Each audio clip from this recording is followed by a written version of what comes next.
This is Andy Perot for Boxing Social in association with Betfred, and I'm delighted to show my former World Cruiserweight Champion Johnny Nelson. Johnny, out here in New York, first and foremost. How are you doing? I'm good. You know what? I love the atmosphere when we've got something going. Brits are in New York or in any part of America, because the crowd, the atmosphere. You've seen them, you heard them here. You know, the Americans don't get it, and they don't know whether to be threatened by it and join in the singing or just get all serious. But it's a good vibe, really good vibe. Was you surprised at all by just how good the atmosphere was today? Not at all. No, I had friends coming over on a plane. He said 90% of the people on the plane were coming for the fight. This is the Anthony Joshua show. And I said before, when it was Gerald Miller who was fighting, who'd heard of Miller before Anthony Joshua was fighting outside of boxing? Ruiz, who'd heard of Ruiz outside of boxing? So they were still coming to watch Anthony Joshua box. That's the show.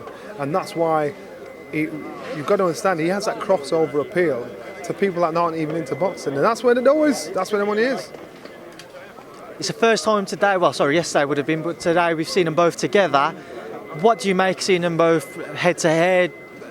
One's very obviously built, the other not. Listen, you know what? If I'm wrong after the fight, you know, people will say, "Yeah, what are you talking about?" How many people are looking at this thinking, "There's going to be a tough fight for Anthony Joshua"? Ruiz hopefully pulls something out of the bag. But to me, it's about levels. I think it's about levels, and Anthony Joshua doesn't hold 3 belts for no reason.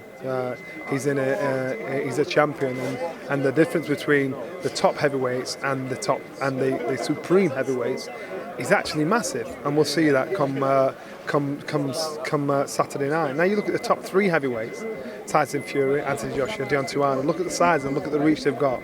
They're all athletic, they're all slim, they've got speed, they've got punch power and everything. The only danger man in there is Dillian Whyte. And so the rest of them, there's just a big gap between them. So I think Saturday night we'll see a massive gap, gulf in class. Now, yesterday we saw Anthony Joshua give Andy Ruiz Jr. the belt to pose for a few photos. That's kind of had like a mixed reaction over social media, in the sense that many people are there thinking he looked like a bit of a fan.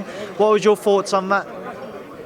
Well, you know what? Anthony Joshua, he wants to go in this fight and just fight. He's the kind of guy that doesn't want to fight with animosity, any bad feeling. He just wants to fight. And Ruiz seems to be coming off in that way as well. So if that's the case, you know, and he's cool with it like that, good. That's how it should be. Let's move through the rest of the card very quickly. I know you're going to shoot off. We'll start off with Katie Taylor, looking to unify the entire lightweight division against Delphine Persoon. What was your thoughts on her up on the scales? Persoon's came in very light, surprisingly light, and you can't do that with Katie Taylor. You can't, and someone will find that out. That's like crazy coming our way. But I think Katie Taylor is, again, a different breed, a different class, and she's a breath of fresh air. For female boxing, because she shows, you know, don't look at me as a woman, look at me as a good fighter, and that's what she's a world-class fighter. Callum Smith as well. Everybody I've been watching, I kind of feel like people are just waiting for him to miss the weight because he's so big at it.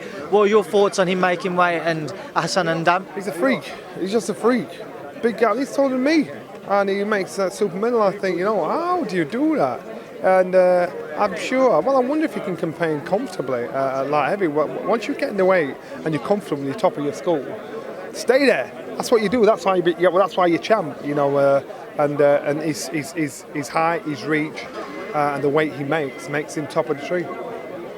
Then moving on to Josh Kelly, there were a few rumours earlier on today and then yesterday that he might pull out. What are your thoughts on him and his campaigning at welterweight?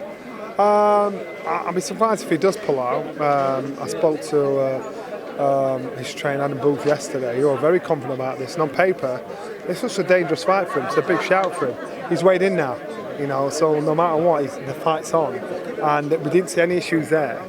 And so I think this is a tough, dangerous fight. But I actually think Josh Kelly pulls it off.